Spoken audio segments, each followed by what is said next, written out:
हिमालय की गोद में स्थित गुप्त तपोभूमियां। हिमालय की रहस्य की ओर एक कदम। हिमालय एक ऐसा शब्द जो सुनते ही मन में शांति, भय, रहस्य और श्रद्धा की भावना एक साथ जाग उठती है। ये पर्वतमाला केवल बर्फ से ढकी चोटियों का समूह नहीं, बल्कि भारत की आध्यात्मिक चेतना का जीवन प्रतीक है।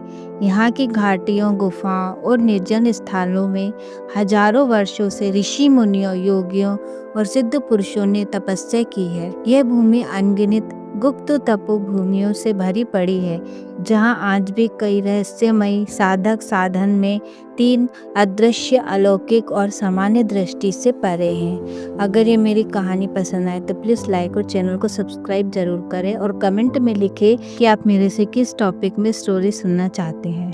गुप्त तपोभूमि क्या है? गुप्त तपोभूमि उन स्थानों को कहा जाता है जो आम जनों की पहुंच से बहुत दूर है, ना मानचित्र में दर्ज है, ना ही पर्यटक स्थल में उल्लेखित है।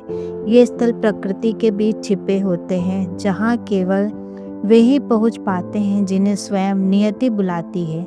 कहा जाता है कि इन तपोभूमियों में आज भी महायोगी जीवित अवस्था में समाधि में हैं। उनका शरीर नष्ट नहीं होता, वे समय सीमा से परे जीते हैं। बद्रीनाथ के पार मणि पर्वत की रहस्यमय गाथा। बद्रीनाथ मंदिर में आगे जाने वाले आम यात्री नहीं जा पाते। वहाँ एक अत्यंत रहस्यमय क्षेत्र है जिसे मणि पर्वत कहा जाता है। यह स्थान ऋषियों की एक गुप्त सभा स्थल के रूप में माना जाता है। मान्यता है कि आज भी वहाँ 7 सिद्ध योगी गुप्त रूप से तप कर रहे हैं, जिनमें से एक है महाअवतार बाबा जी। महाअवतार बाबा जी को योगियों का गुरु कहा जाता है और वे पिछले 2000 वर्षों से हिमालय में ही निवास कर रहे हैं। परमहंस योगानंद की आत्मकथा में भी उनका उल्लेख मिलता है। कहा जाता है कि वे इच्छानुसार किसी भी समय काल में प्रकट हो सकते हैं। गंधमादन पर्वत हनुमान जी की गुप्त लीला भूमि। रामायण में वर्णित गंधमादक पर्वत आज भी तिब्बत और भारत के सीमावर्ती क्षेत्र में स्थित है, जिसे अलौकिक और रहस्यमय माना जाता है। मान्यता है कि यहाँ आज भी हनुमान जी का सूक्ष्म रूप वास करता है और जो भी सच्चे हृदय से भक्ति भाव से यहाँ आता है, उसे दिव्य दर्शन प्राप्त होते हैं। कई साधक बताते हैं कि उन्होंने वहाँ विचित्र प्रकाश, दिव्य ध्वनियाँ और अदृश्य उपस्थिति के अनुभव किए हैं। गुहाक गुफा कैलाश की छाया में। कैलाश पर्वत जो स्वयं भगवान शिव का निवास स्थान माना जाता है, उसके पास एक गुफा है जिसे गुहाक गुफा कहा जाता है। यह स्थान आम पर्यटकों की पहुंच में नहीं आता। यह गुफा बर्फ में केवल कुछ ही समय तक खुलती है और इसे अंदर जाने की अनुमति केवल विशेष तपस्वियों को मिलती है।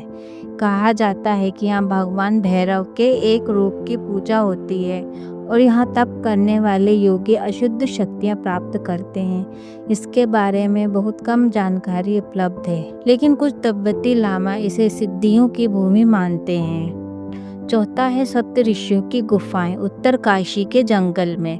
उत्तरकाशी के घने वनों में स्थित है सप्तऋषि गुफाएं, जहाँ वैदिक युग में सप्त ऋषियों के तप किया जाता है। अब भी यह स्थल तपस्या के रूप में घिरा है। वहाँ जाने वाले लोग कहते हैं कि जैसे ही ये गुफाओं के पास पहुँचते हैं, वातावरण अचानक शांत हो जाता है, समय जैसे रुक जाता है। कई बार लोगों के यहाँ अब बिना किसी स्रोत के सुगंध, घंटियों की ध्वनि और अदृश्य मंत्रोच्चार अनुभव किए हैं। ये गुफाएं हिमालय की एक अत्यंत शक्तिशाली तपोभूमि मानी जाती है। 5वां है ऋग्वेदिक वाणी की ध्वनि। कुछ साधकों का अनुभव है कि यहाँ कुछ विशेष गुफाओं में बिना किसी बाहरी स्रोत के अनाहत नाद ध्वनि जो बिना किसी आघात के उत्पन्न हो सुनाई देती है। ये ध्वनि वैदिक मंत्रों के समान होती है और केवल वही उन्हें सुन पा सकते हैं जो साधन के उच्च स्तर तक पहुंच चुके हैं। ऋषिकेश के ऊपर तपोवन में क्षेत्र में स्थित कुहिम गुफाएं जैसे कि रहस्यमय ध्वनियों के लिए प्रसिद्ध है। वहाँ अकेले साधना करने वाले साधकों ने बताया कि वह ध्वनि शरीर के भीतर स्पंदन उत्पन्न करती है। 6वां है समय से परे साधक चिरंजीवी योगी। हिमालय की गुप्त तपोभूमियों में रहने वाले कुछ योगियों को चिरंजीवी माना जाता है, अर्थात जो समय से परे हैं। न मृत्यु न जन्म। मान्यता है कि योगी केवल तभी प्रकट होते हैं जब कोई योग्य शिष्य उन्हें ढूंढने आता है।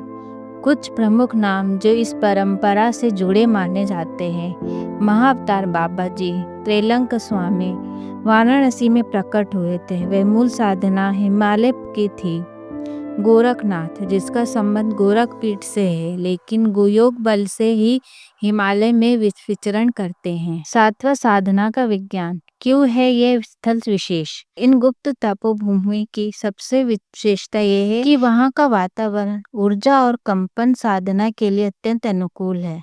वहाँ वायुमंडल में प्राण ऊर्जा अत्यधिक होती है, बाहरी शोर और भटकाव नहीं होता, प्राकृतिक रूप से मन एकाग्र होता है।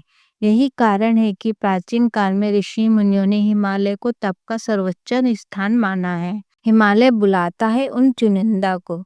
हिमालय की गोद में स्थित ये गुप्त तपोभूमियां न केवल रहस्यमयी है, बल्कि आत्मा को गहराई से झंकोर करने वाली है। यह स्थल आधुनिक विज्ञान की समझ से परे है, लेकिन जो व्यक्ति श्रद्धा, संयम और साधना से इन स्थलों का अनुभव करता है, उनके लिए जीवन को बदलने की यात्रा होती है। और कहा भी गया है, हिमालय बुलाता है पर वह केवल उन्हें स्वीकार करता है जो भीतर से तैयार होते हैं।